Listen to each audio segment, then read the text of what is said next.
Good afternoon, everyone.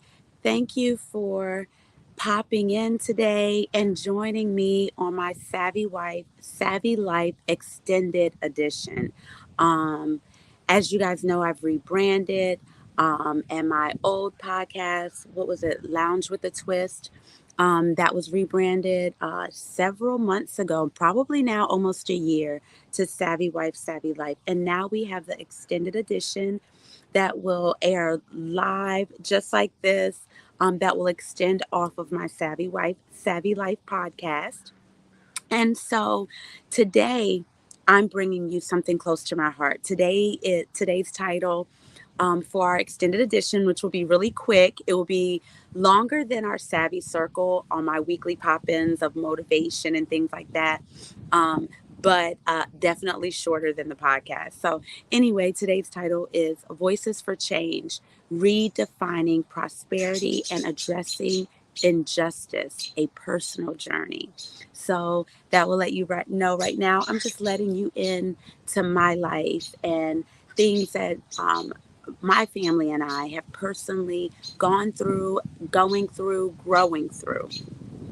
So today I want to share a deeply personal journey that has brought me face to face with the harsh realities of homelessness.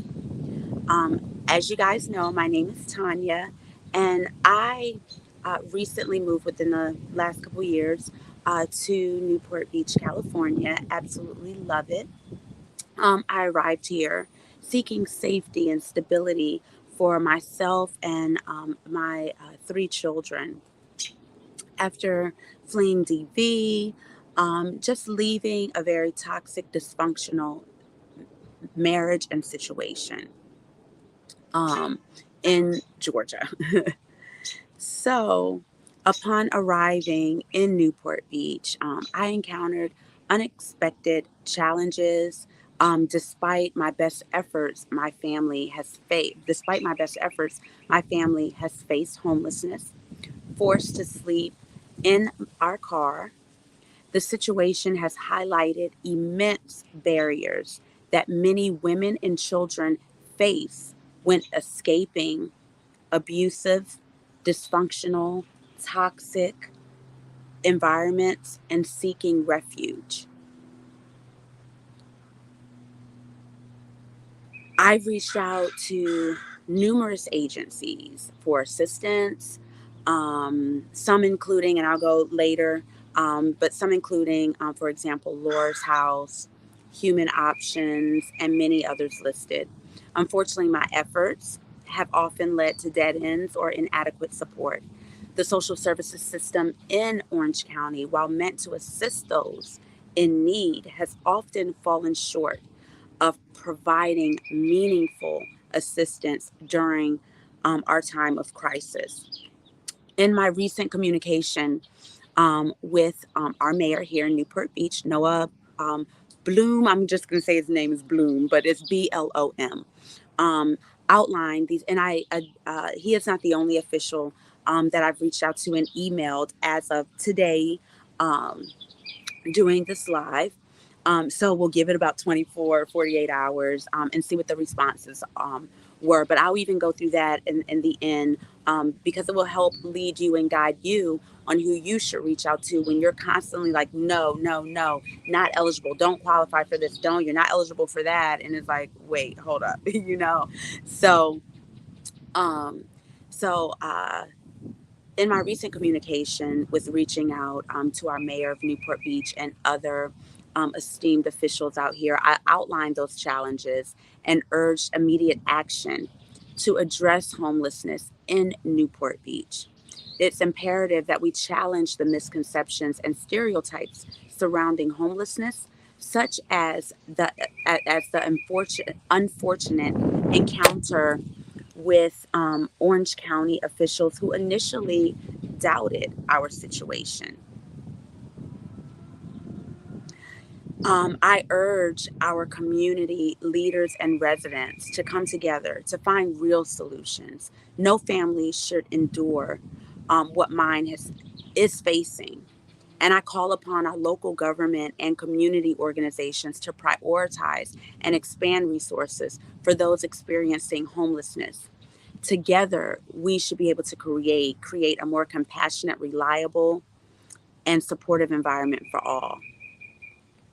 And you know, one thing that I want to address is, through the system, they have constantly. I've even made notes in here so I can make sure I give it to you guys.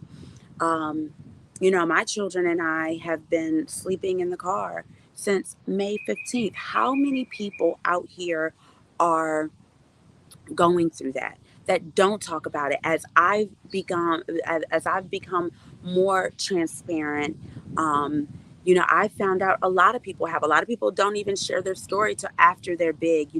There again, our technology has changed. So, when I think of someone like Steve Harvey, did he share his story in the midst? Grant Cardone, did he share his story sleeping on the beach in the midst of growing and getting, to where he's at now? I think Steve Harvey said he slept in his car. Did you share that story? And so I found that so many people, and especially in Newport Beach and Orange County, it is covered by the perceived wealth and the affluent area, that people are not going through things. They absolutely freaking are, right here in Orange County, in Newport Beach. I met this woman, a liaison, and she's actually even been promoted from that position. Of course, she did not share any personal information, name, or anything like that. But as we were my children and I have experienced this. She shared with me that it was a father, because my kids go to Corona Del Mar High School right here in Newport Beach. And she shared with me that you're not the only one homeless. People around, she's like, there are people homeless right now in Newport Beach. They just put up that facade as if everything's okay. They're not going through anything, and no one knows to help. There are not resources here because it's perceived as if no one's going through things, but people are behind closed doors. You know what I mean? And she shared with me that I think the father had lost his wife, or the wife left. I think he had lost her. And I think he was like a traveling husband, and this, that, and the other. He didn't know what to do. He didn't know how to take care of this, that, and the other. He bought his children a BMW, their own cars, for them to sleep in their cars. And they were homeless. And so that goes with being said, that goes to say that out here people are facing things. You know, I am baffled when I came out here that homelessness is normalized. Being homeless is not normal. Building encampments and getting on the news saying, "Oh yeah, we built an encampment, or we have a place for your encampments," and this and the other. Who promotes living outside? And I was speaking with a friend of mine about that, and I was like, you know what? No, these city officials, they need to be made to sleep in those encampments, not for a week, because mentally you could be like, oh my God, I'm going to be out of here by Sunday or by Monday morning. I can endure this. I can talk to myself and get through this. No, not a week, but 90 days. Figure out how you're going to sleep in that car or that encampment in that area, how you're going to use the restroom, where are you going to use the restroom, especially with having children that are not in diapers. How are you going to put yourself on a schedule from the day before, like how you did your kid when he was a baby or little, a toddler? Oh, you're not going to drink after 5 or 6 because you didn't want them to wet the bed. So with the same mindset, like, okay, how do I make sure I don't have to use the bathroom before 4 a.m. before I can go to the gym, work out, take a shower, this, that, and the other. And then to be in a cycle where fingers are being pointed. Oh, referral here, access point here. Here's something we can help. We can't. This, that, and the other. And then to encounter things like social services, everybody keeps pointing the finger back to them. Oh no, we don't have this. And it's like, wait, you can't do it, or you won't do it, or you've never had to do it. Who made the rule? I'd like to talk to them. Just because you've never done it doesn't mean that it cannot be done. You know what I mean? And so no longer accepting, no, we can't, ineligible, blah, blah, blah. Who's ineligible when you're homeless with kids? Because at the end of the day, sleeping outside in certain states can be very dangerous. Let's just use California for an example. There are coyotes that walk around. I've seen literally people sleeping outside. There literally is a guy. I walked over here just to enjoy. There's a guy behind this. You probably cannot see him, um, but yeah, you probably cannot see him, but he is just sleep on, at a bench. He walked in here with a basket and push it, and he's just sleep at a picnic table. And and so at the end of the day, you know, um, there are people out here, you don't know what can have bears, coyotes running around, you know what I'm saying? And then for everyone, this is why people don't leave environments that are not conducive to growth and productivity, why they stay in abusive marriages, relationships, or toxic, dysfunctional marriages, relationships, and it trickles down to the children. And then these children are coming out into society and not being great husbands and fathers, or don't know how to be, or dealing with trauma and need to get help, and, things like that. And it's a shame how, no shelters. You have 4 DV shelters in Orange County, but no room, no this, but you're just okay with these kids sleeping outside. Oh, you only cater to these people with young children. Well, guess what? That 1-year-old and 2-year-old doesn't know that their mom just got knocked upside the head. And guess what? Not saying that that age doesn't matter, because guess what else? From even being pregnant with a child, we try not to hold on to stress because it can trickle down. So yes, when even a 2-year-old, a 1-year-old can feel the vibe and the energy of a parent when they're arguing. But guess what? So can a 16-year-old, a 17-year-old, a 15-year-old. And when you don't even cater, or only have limited resources, or one shelter that caters to a mom with older children that are 14 and older, they need to be in a positive environment, probably more so than anyone else, because they're about to go out into this world, and to be pushed around. And no, you don't get a hotel till 2 months from now. And it's like, wait, what? I don't even plan to be homeless in September, 2 months from now. So what are you even talking about? And it's just the constant pointing of the finger, calling, let's just begin with um, calling places like United Way, 211. I reach out. So these are some of the places that I reached out to. And let me read these out to you for our area. So I've contacted numerous agencies for help. That includes Laura's House, Human Options, Interval House, Casa Teresa, Orange County Rescue Mission, One Step Ministry, Cal Optima, 1736 Family Crisis Center, Colette's Children's Home, 21 OC 211, Families Forward, Family Solutions Collaborative, Illumination Foundation, Mercy House, Share Ourselves, Spin, Thomas House, Costa Mesa Family Resource Center, Radiant Radiant Futures. I also reached out to Hope's Family Housing, I Hope, Pathways of Hope, American Family Housing, and the Sheep's Fold. Um, and so these have all been resources that have been given to me by the caseworkers, 211, United Way 211, and they're all just pointing the finger. And you know who they point the finger back to? Social services. And guess what? If something were to happen to me, there's a paper trail, there's video, there's podcasts. Someone is going to get sued. If something happens to my children, someone is going to get sued. If something happens to me, someone is going to get sued. Human trafficking is real out here. Stealing women and children are real out here. Rape and murder are real out here. Preying on the vulnerable or the perceived vulnerable are real out here. And then you have people that work for the Orange County, investigators that work for the Orange County District Attorney's Office, that go to social services, that are prompted by caseworkers like Yesenia, that are like, we don't believe that they're homeless. And then tell my children that we didn't believe that you guys were homeless because you don't smell, you don't stink. I didn't know that homelessness came with a smell. I didn't know it came with a look. I didn't know you had to wear holy clothes and look unkept. I did not know that you have to look like that. So there again is a stereotype. And then for it to be from the Orange County two women from the Orange County District Attorney's Office as investigators, as women, you should absolutely be freaking ashamed of yourself for even doing that. I hope you never go through this. And could you even make it through? You know?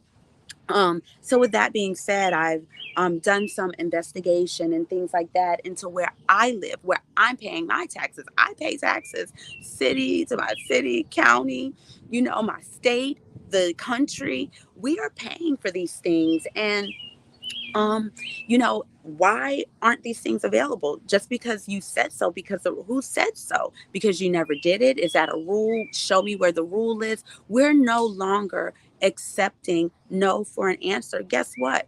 I am a king's kid, and I'm a king's kid, and every demonic force and every no, you are going to bow down, because guess what? God has us, you know what I mean? And so through that, I've consulted with some people, and I've reached out, like I said, to several Newport Beach officials, the mayor, and several city council members, also the city manager, Grace Leong. I don't want to mispronounce anyone's name, but Mayor Noah Bloom, City Council Member Brad Avery, Joy Brenner, Robin Grant, Eric Wiegand, Joe Stapleton, Lauren Kleinman.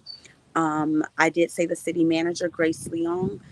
Also, some Orange County officials, um, Andrew Dew, Katrina Foley, Vicente Sarmiento, Donald Wagner, Doug Chaffee. And if I'm butchering your name, I apologize. You know who I'm talking about. I've also reached out to the county executive officer, Frank Kim, some state officials, our governor of California, Governor Gavin Newsom, also the state senators, Alex Padilla, and LaFonza Butler, also our California Assembly member, Kadi Norris. And granted, guess what? It doesn't hurt to copy all these people, because you're going to get to the district. I know my district, but you're going to get to the district and get eyes seen on it. Not only that, the shocking thing that, that was even, like I said, surprising to me, is that you told my kids they don't smell, they don't look stinky, they don't have unkept clothing. So you just stereotyped. You just basically called me a liar, which I'm offended. Who are you to call anybody a liar? Who, and I've never met anyone that lies about being homeless. What is the benefit? Please tell me, what is the benefit of somebody lying about being homeless? There's not one. You don't get any extra benefits. You don't get any extra nothing. And then you did that investigation, and then you found out it was the truth. But why'd you do it? I want to know what you're giving, what's out there. What resource now are you going to give us, since you went through all that trouble? You thought you were going to stumble upon something. No one's out here committing fraud, but you, sir, ma'am, out here telling people they don't fit what it looks like to be homeless or anything like that. You are absolutely crazy. And if the news outlets were to get a hold of this, you'd be slammed all over, not just the state of California, but probably people across the country would find out. But I did take the initiative to reach out um, to some major news outlets covering Southern California, including the Newport Beach, LA area. The vice president the vice president of news, KNBC, Todd um, McCartari, um, and then the news director of KABC, Cheryl Fair, the news director Tara Feinstone of KCAL, which is also KCBS, the editor-in-chief, Frank Pine of the Orange County Register, the editor, Hector Becerra of the LA Times, the Southern California edition. And these are just some of the people that I've actually emailed and reached out to and made aware um, of this particular situation, because, like I said, there's no benefit in lying about being homeless. We're not going to normalize homelessness. We're not going to say things and resources are not available when every city, county, and that includes Newport Beach, you are held accountable for certain things, a certain amount of properties, even through Irvine Company, that should be allotted for low income. There are things out here. And guess what? Until you bring light to it, then you'll know if your city, your county are abiding by the rules for you to have access for those for you and your family. So, um, the next thing, so with facing that, you know, I encourage everyone, to step up. Our leaders. I urge our community leaders and community leaders and residents to come together to find real solutions. No family should endure what mine is facing. And I call again upon our local government and community organizations to prioritize and expand resources for those experiencing homelessness. Together, we can create a more compassionate and supportive environment for all of us.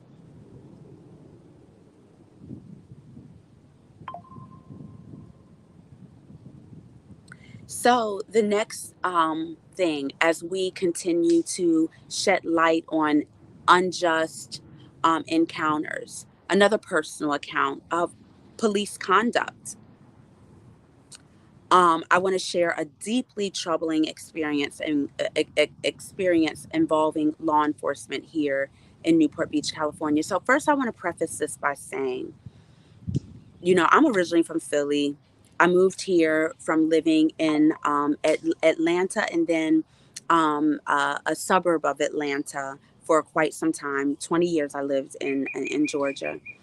And I want to preface this by saying the Newport Beach police officers that my children and I have gotten to meet have been absolutely loving and amazing and uplifting and encouraging, and not the typical what you're seeing on TV. I've not, thank God, encountered where, you know, um, I have to worry about my children. I like living out here, because I do worry. I'm a parent, but I like living out here. The police are quite different in a good way. However, you do have things where just because you are thankful and grateful for that does not mean you should accept crumbs. Does not mean that you should accept, oh, well, I didn't get a ticket, so they can get away with not following policy, protocol, and procedure. Thank God I didn't get a ticket, and he didn't do this and he didn't do that, and he let me go, and no, that is a facade. Because, and here we'll get into it, sharing this deeply troubling experience involving law enforcement here in Newport Beach, California, on the night of June 10th, around midnight or so. I was picking up my children. They had were hanging out with some friends from school. Um, and they had finally gotten back to the home, or they were at the home of the child and the parent, and they were like, "Mom, can you pick us up? Our ride fell through." So I jumped in my car, ran and go pick them up, and I was pulled over under circumstances that raised serious concerns about racial profiling and improper police conduct. I was driving near MacArthur and Bison when a Newport Beach police officer abruptly pursued me, racing through four lanes, because it wasn't really traffic, not at that time, and a red light, just to catch up to me getting on the freeway. Initially, I thought they were responding to a serious situation. When directed to pull over On a curved ramp with traffic behind me, I exercised caution and waited until it was safe at the ramp's bottom. Despite pulling over promptly, I was met with an unwarranted aggression. A helicopter appeared overhead, indicating an unusual level of response. Officers instructed me at gunpoint to shut off my engine and exit the vehicle. A terrifying experience for my children and myself, basically PTSD. Uh, I contacted 911. So I called the police on the police. I contacted 911 to verify the stop. And at that time, they were revealing this the 911 dispatcher verified 3 times with me, was I pulled over by CHP or Newport Beach Police? As he reiterated, like, being clear, I was clear more than 3 times. He's like, okay, because no stop has been reported, that they're going to one, that they're approaching one, that they're at one. And that was a red flag to the 911 dispatcher. And I actually heard they actually followed through with that report. I heard it over the walkie talkie. So they really did their due diligence to investigate if this was a behind the scenes, was it a real officer? And I said, these are real officers because like 5 are here. um, so I contacted 911 to verify the stop, revealing no active police pursuit. The pretext for the stop shifted from alleged speeding to procedural claims, including an unauthorized vehicle search. These actions were later affirmed outside of standard policy by the FBI and other authorities. This incident, along with others involving the same officer, suggests a troubling pattern of racial profiling. It's crucial that we do hold law enforcement accountable to protect our rights and safety. I have filed reports with Internal Affairs. The Attorney General's office and the county grand jury is the next place I'm seeking justice and reform. So let's work together to ensure fair and equitable treatment for all. And, as I reported this to the FBI, because in Georgia we have the GBI. So I'm like, well, if Georgia has a GBI, um, California must have one. So listen, I started doing my research, pulled up, there's an FBI office in Los Angeles. I called there, gave the rundown, and the lady was like, because I told her that the officer said I was speeding, doing 80, and she's like 10 miles over the speed limit. I'm like, well, then he changed it from that and said I didn't pull over right away. I said I was literally on the ramp. 4 cars were behind us. It's no way to safely stop on the ramp. And she's like, right. It is the law and your duty to, when you are pulling over, to pull over safely in a safe environment where nobody, even the people that were following the police, they literally had to, slam on their brakes. And so, not to hit the officer. I was never approached. Like 5 officers showed up. My car, they never approached my car. They never said anything to me. We saw this helicopter hovering. Then it was like, shut off your engine, put your hands outside the thing. When I got out the car, guns were pointed at me, and not just I'm not experienced on the models of guns, but it was not a regular handgun. These guns look like almost like assault rifles or whatever. So, and I literally was telling my boys, oh yeah, they're definitely looking for someone because maybe they have a similar car. And then for you to change your story twice, and I actually slept on it. And I was like, maybe it'll die down by tomorrow. And something said, no, you can't do that. This is the same police agency that when all my boys were minors, they illegally obtained DNA from my minor children without my permission or my children's permission. So with that being said, we cannot just accept crumbs and say, oh my God, thank you, God, that I didn't get shot up because I fear for my life. That statement is not it's not for police officers to say, I fear for my life, so I'm going to shoot. No, that is for us. We fear for our lives. We're the one getting shot down. And so you just don't accept crumbs and say, hey, well, I didn't get arrested. I didn't get a ticket. Thank you, Jesus. Yes, thank you, Jesus. Yes, that too. And, but you don't just say, let someone get away with something, because even my youngest son said, Mom, you know, this is not right. Right.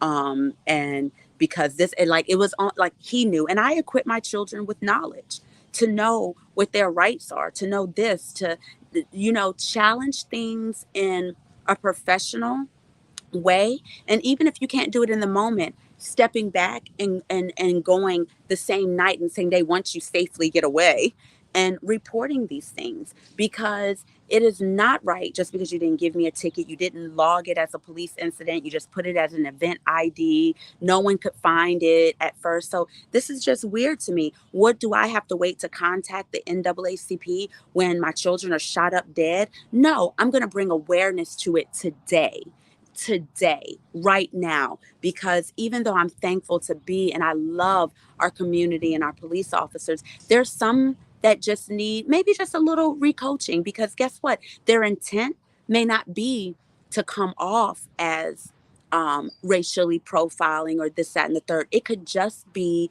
the lack of exposure. You could just only have been a police officer in Newport Beach and not somewhere like Philly and Atlanta. You know what I'm saying? And just not knowing, and just equipping yourself with knowledge. And if we don't bring awareness to it, then how can we hold, anyone accountable to do the right thing?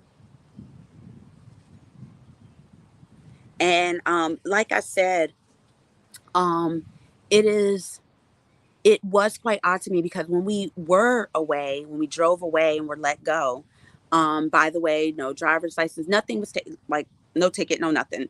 As we were driving away, my youngest son said, Mom, that's the same officer that pulled over Damien. And that was, might have been a week prior. And I was like, wait, what? At night? I remember that was at night in the Corona Del Mar area. And I said, it sounds to me that he is racially profiling. Like, he is pulling over Black people with the expectation that he's going to stumble upon some criminal activity or something criminal. But when he does not get that, he's not falling off, going off the ledge and threatening and being aggressive, because guess what? That's being frowned upon now. You got to go about your racism and your prejudice and your stereotyping and your profiling in a different way. So, it's like, you're doing that, but when nothing is coming about, then you're letting them go. And there again, we can, assume the best of people. And so let's just say he just really doesn't know it was a coincidence that they were Black. But guess what? My youngest son, that does not have a driver's license, was in the passenger seat yet again while this other Black man was pulled, but then let go. And this particular guy doesn't have a driver's license at all. It was just a regular state ID. No driver's license, nothing. Was let go. And guess what? We're thankful for that, because, we don't want to create a cycle of throwing people in jail or giving them tickets and this, that, and the other. So that's what I do love about this area. But also, we do need to clean up about how we're approaching. There's no way on God's green earth that you call these helicopters pointed guns because somebody didn't pull over in the middle of the ramp while four cars were trailing us. And then you're changing it to that from, oh, you were speeding doing 80, which was 10 miles over. Come off of it. Get real. You know what I'm saying? So some of the resources that I was given by the FBI office located in Newport Beach, I'm sorry, in LA, the FBI office, um, uh, you can always report to the FBI office. I'm assuming that every state has a local FBI office. All you have to do is put it in Google or Chat GPT. You can contact internal affairs. Typically, you have to get that number from the local police station. That where you're at. Even me, I was redirected because I had to call Newport Beach Police, and then they want to find out why. And so I was redirected, but I kept on it and left the officer a message, which he didn't call me back for probably more than a week later, but he was on vacation. Um, So that was internal affairs. Also, I was told to call the county grand jury district attorney's office, the also the California attorney general's office. Also, you can contact the NAACP for your local county that you're in, but also the national office. Um, and so those are just some of the resources of where you can begin when there's an injustice or when you want to have, something looked into. And absolutely, when I explained everything to the FBI officer out of LA, she literally laughed and said, "No, that is not what we do for a speeder or someone pulling at the ramp. You were not fleeing police, So, we just want to bring awareness to a lot of these things that are going on. So I want to thank you for, first of all, joining me on this Savvy Wife, Savvy Life extended edition, and and of course I'll keep you updated. Please like, share, subscribe, share this, because this is a community thing.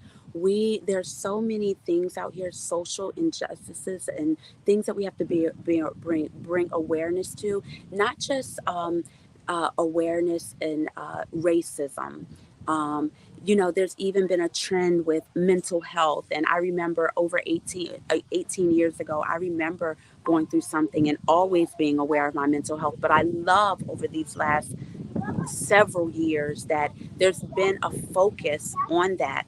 But then there are other humane things out here, such as homelessness, such as things happening that people are not bringing awareness to because they're maybe embarrassed, and they're really embarrassed because they're judging themselves. How did I get into this? How did this happen to me? Guess what? If you're going through something, homelessness does not have a smell. It does not have an odor. It does not have a look. It does not have a color. It does not have a demographic. It does not have an area. It is not capped off where it is not entering into Malibu, Santa Monica, Newport Beach, Calabasas. Homelessness looks great. Homelessness can look like, hey, I just want to get out of this. But people aren't sharing because they want to put up that phoniness, that facade, as if everything is okay. And it's not. And sometimes people hold on to it because we grew up like, don't be telling everybody all your business, keep things to yourself, and, gotta get you through it. And that is true. You be selective on who you share things with. But, you know, at some point, someone has to be vulnerable and transparent, and that is going to be me. So stay tuned. Please like, share, and subscribe to my YouTube channel. Please share this. Please leave comments. Please, let's bring awareness to this. Let's tag these government officials, our mayors, our governors, our city council members. All of that. These are people in our local community where they have direct um, uh, affiliation with this system, and they're not aware until they're made aware. So let's end this now. Thank you guys for joining me today on the extended edition of Savvy Wife, Savvy Life. Savvy Wife, Savvy Life, and tune into my weekly podcast drop every week on Wednesday by 12 p.m. Pacific Standard Time. Savvy Wife, Savvy Life is the podcast. And every week on Monday and Wednesday, and I'm incorporating a Friday. Tune in to um, our 5 minute little drops and spinoffs of my podcast, and that is the Savvy Circle. I love you. Thank you for tuning in and listening, and let's go further. Let's put feet to action, action to feet. Let's not talk about it. Let's be about it. Love you guys.